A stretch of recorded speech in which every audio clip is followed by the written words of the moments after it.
एक समय की बात है। एक छोटे से गांव में एक दादी माँ रहती थी जिनका नाम था लक्ष्मीबाई।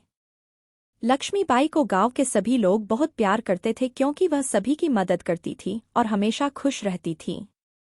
उनके पास एक जादुई पोटली थी जिसे वह पोटे कहती थीं। पोटे में अनेकों रहस्य और कहानियां छुपी थीं। लक्ष्मीबाई का गांव हरियाली और खुशहाली से भरा हुआ था।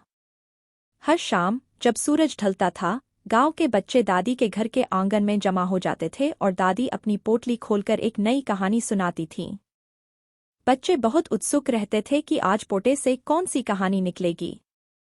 एक दिन दादी ने पोटे से एक चमचमाती पुस्तक निकाली। उन्होंने बताया, यह पुस्तक एक राजा की है जिसने अपने राज्य में सभी को शिक्षा का अधिकार दिया। वह राजा बहुत दयालु और न्यायप्रिय था। बच्चों ने दादी की आंखों में चमक देखी और राजा की कहानी सुनने लगे। राजा का नाम था विक्रमादित्य। विक्रमादित्य ने अपने राज्य में कई विद्यालय बनवाए और सभी बच्चों को मुफ्त शिक्षा दी। उन्होंने यह सुनिश्चित किया कि कोई भी बच्चा शिक्षा से वंचित न रहे। उनकी इस पहल से राज्य में ज्ञान और विकास का संचार हुआ। विक्रमादित्य का नाम आज भी शिक्षा के क्षेत्र में सम्मान के साथ लिया जाता है। अगली शाम पोटे से एक सुंदर मोती निकला।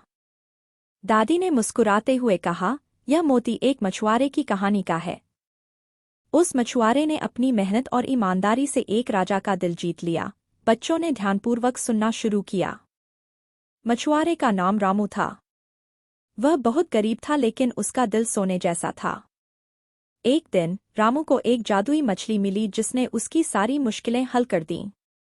उस मछली ने रामू को एक सुंदर मोती दिया और कहा, इसे बेचकर तुम अपने जीवन को संवार सकते हो। लेकिन रामू ने उस मोती को बेचने की बजाय राजा को भेंट कर दिया।